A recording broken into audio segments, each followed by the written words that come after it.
Ndërsa qytetarët kërkojnë anullimin e projektit të Zvërnecit, qeveria vion të insistojë që projekti do bëhet. Keni djeni se kur do të përfundoj studimi mbi impaktin që do ketë në mjedis dhe kur do të bëj qeveria, parashikon qeveria të bëj prezantimin konkret të këtij projekti. E para dhe dyta, dy operacionet e fundit të SPAK kanë treguar që miliona euro para të pista kanë hyrë në Shqipëri dhe janë pastruar në industrinë ndërtimit kryesisht në Kulla. E rrezikon paraja informale ekonominë në këtë pikë? Shumë faleminderit për pyetjet. Në fakt, ne që prej fillimit të protestave kemi bërë të qartë dhe transparente që ne nuk kemi ende një projekt për zhvillimin e zonës, për ndërtimin në zonën e Zvërnecit. Pa diskutim që janë duke punuar arkitekt të njohur, janë duke punuar studiues dhe inxhinier të cilët merren me ndikimin në mjedis, janë duke punuar arkitekt të peizazhit, siç kemi bërë deklaruar në disa dalje publike për të sqaruar publikun që jemi në fazë ende të një studimi dhe të një projektimi. Qeveria shqiptare nuk e ka një projekt final që mund të ndajë me publikun. Unë jam e sigurt që në momentin që do të na vi një propozim, ai do të jetë një propozim i cili do t'i plotësojë të gjitha kushtet mjedisore, është shqetësimi ynë kryesor që të gjitha ato standarde të mjedisit për të cilat ne jemi duke punuar nëpërmjet Ministrisë Mjedisit edhe në bashkëpunim me Bashkimin Evropian të respektohen dhe pa diskutim që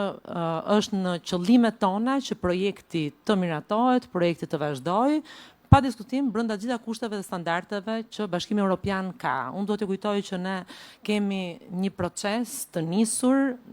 negociatash me Bashkimin Evropian, kemi një kalendar detyrash shumë të mirë përcaktuar ku vëm pjesë i gjithë legjislacioni që ne kemi për të gjitha fushat dhe specifikisht legjislacioni që kemi për mbrojtjen e mjedisit dhe pa diskutim që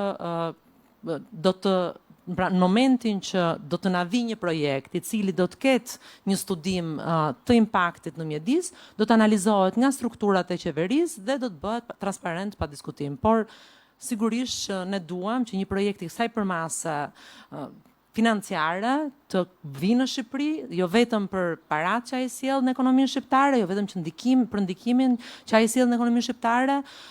por edhe për imazhin, për standardet që sjell në turizëm dhe për impaktin që mund të ketë edhe në sektorin e turizmit në hotelet të tjera. Pra, pa diskutim që neve jemi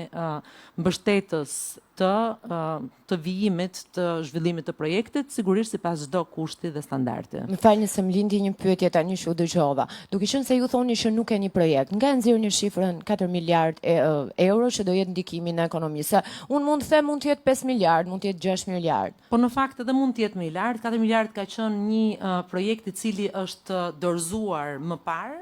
dhe nuk është miratuar nga Këshilli Kombëtar i Territorit dhe i Ujit, pasi nuk i plotësonte standardet që ne kishim për çështjet të intensitetit të ndërtimit, të ndikimit të mjedisit. Ne kemi bërë transparente të gjitha vendimet që ka marrë Këshilli Kombëtar i Territorit dhe i Ujit dhe arsyet pse ne kemi refuzuar atë projekt. Pra, projekti fillestar ka pasur një vlerë të ngjashme, ne nuk e dim se sa do jetë vlera e projektit që do të vi për miratim, por vullneti është që të jetë në këto nivele, mund të jetë 5, mund të jetë 6, nuk mund të flasim sot, pasi nuk e kemi një projekt. Mund të jetë edhe 2 ose 3. Dhe një pyetje tjetër këtu, kur thatë që qeveria juaj do respektoj të gjitha standardet në ndërtim ose që kërkon Bashkimi Evropian sa i përket zonat të mbrojtura, ju e keni fjalën që do të respektoni të njëjtat standarde siç bët me pikën e vogël në Gjirin e Manastirit, ku sot kemi një qytet betonit të ndërtuar në një zonë të mbrojtur që ju hoq parku të Butrintit? Unë kam fjalën që ne do të respektojmë gjithë legjislacionin në fuqi, i cili tani që flasim është duke u rishikuar në bazë të gjithë kalendarit të punës që neve kemi me Bashkimin Evropian. Kjo është ajo që thash dhe dua që në fakt për projektin e Zvërnecit të bëj të qartë diçka. Arsyeja pse investitorët vinë në Zvërnec është natyra. Pra pse disa investitorë kanë vendosur që të bëjnë një investim të kësaj përmase me ato emra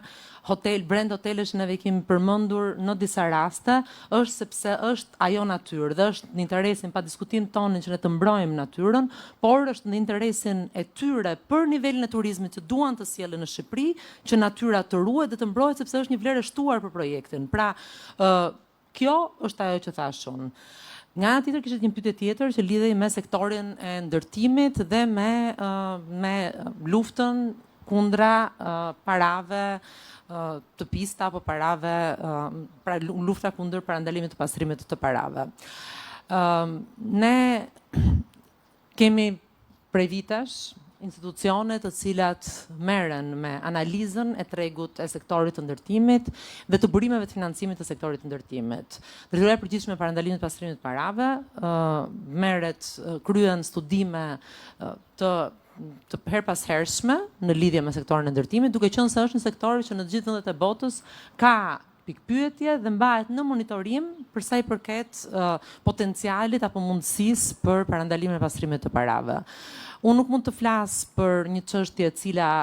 në SPAK është në hetim, ato janë duke kryer proceset hetimore, si dhe ju ne jemi bërë të ditur nga mediat për ngjarjet e kësaj jave dhe pa diskutim që do presim me vëmendje se çfarë rezultate do të nxjerrin hetimet dhe çfarë vendimesh do të marrin gjykatat. Ajo që mund të them është që në analizat e sektorit të ndërtimit të drejtorisë së përgjithshme të parandalimit të pastrimit të parave, që në fakt është bëhen edhe në bashkëpunim me institucione ndërkombëtare dhe me asistencë institucioneve kombëtare për sa i përket metodologjisë, është një sektor i cili është